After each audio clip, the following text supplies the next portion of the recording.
நாம் இன்றைக்கி மோட்டிவேஷனல் வீடியோவில் எதை பற்றி பார்க்க போகிறோன்னா, என்னால் முடியாது, எனக்கு வராது, எனக்கு செட்டே ஆகாது அப்படின்னு யார் ஒருத்தவங்களாம் சொல்கிறாங்களோ அவங்களோட வாழ்க்கையில் அதுதான் வரும், அதுதான் கிடைக்கும்.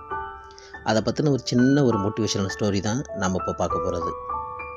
ஒரு ஊரில் ஒரு இளைஞர் இருந்தான். அந்த இளைஞன் பள்ளி படிப்பு, கல்லூரி படிப்பு எல்லாமே தன்னோட கிராமத்தில் தான் படித்து முடித்தான். ஒரு வழியாக படிப்பு முடித்ததுக்கப்புறம் வேலைக்காக வெளியூருக்கு சென்றான். இப்போ வெளியூருக்கு போகிறப்போ அந்த பையனால் என்ன பண்ண முடியல அப்படின்னா, அங்கே இருக்கிற என்விரான்மெண்டால் அவனுக்கு அது செட் ஆகலை. ஏன் அப்படின்னா, அவன் படித்தது வளர்ந்தது எல்லாமே கிராமம்தான். கிராமத்தை விட்டு வெளியூர் போகிறப்போ அவனுக்கு அங்கே இருக்கிற சூழ்நிலைகள் அவனுக்கு அது செட் ஆகலை. ஸோ அவன் என்ன முடிவு எடுத்தான் அப்படின்னா, நமக்கு இங்கே இருக்கிறது முடியாது, நம்ம திரும்ப நம்ம ஊருக்கே போகணும் முடிவெடுத்தான். அப்போ அவனோட ஃப்ரெண்ட்ஸ் எல்லாருமே என்ன சொன்னாங்க அப்படின்னா, இருப்பா, வேலை தேடு, கிடைக்கும், வாழ்க்கையில் கஷ்டப்பட்டால் தான் முன்னேற முடியும் அப்படின்னு என்னென்னமோ சொன்னாங்க. அவன் அதை கேட்கவே இல்லை. அவருடைய ஊருக்கே திரும்ப வந்துட்டான். திரும்ப வந்து ஒரு கல்லூரியில் போய் ஆசிரியராக பணியாற்றினான். ஒரு 10 ஆண்டு காலம் ஆசிரியராக பணியாற்றினான். அதுக்கப்புறம் அந்த பையனுக்கு பெண் தேட ஆரம்பித்தாங்க.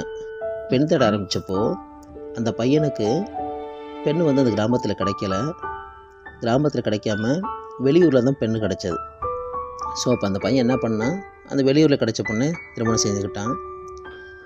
அதுக்கப்புறம் மறுபடியும் அந்த வெளியூருக்கு வந்து திருமணம் ஆனதுக்கு பிறகு அங்கே அந்த வெளியூரில் வேலை செஞ்சு வாழ்க்கையை வாழ்ந்தான். இதே லைஃப் தான் அவனுக்கு முன்னாடியும் கிடச்சது. ஆனால் அப்போ கஷ்டத்தை அனுபவிக்க மனசு ஏற்கலை. ஆனால் இப்போ அந்த கஷ்டத்தை அனுபவிக்கிற பக்குவம் வந்திருக்கு.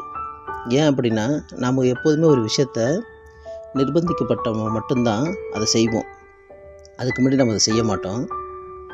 அவனோட சூழ்நிலை இப்போது செஞ்சே ஆகணும் அப்படிங்கிற சூழ்நிலையில் நம்ம செஞ்சு தான் ஆகிறோம். இதை அதுக்கு முன்னாடி நம்ம செய்யவே இல்லை. எப்போதுமே சொல்கிறேன், வாழ்க்கையில் நாம் எல்லோருமே அதான் செய்கிறோம். எது நமக்கு வராது, எது செய்யாது, என்னால் எது பண்ண முடியாது செய்கிறோமோ அதில் தான் நம்முடைய வாழ்க்கையை ஆரம்பிக்கும். ஸோ அதனால் எப்போதுமே என்ன சொல்கிறேன் அப்படின்னா, கஷ்டங்கள் வருது, ஒரு கஷ்டங்கள் இருக்குது அப்படின்னா அந்த கஷ்டத்தை அனுபவித்தா மட்டும்தான் உங்களால் சக்ஸஸை அடைய முடியும்.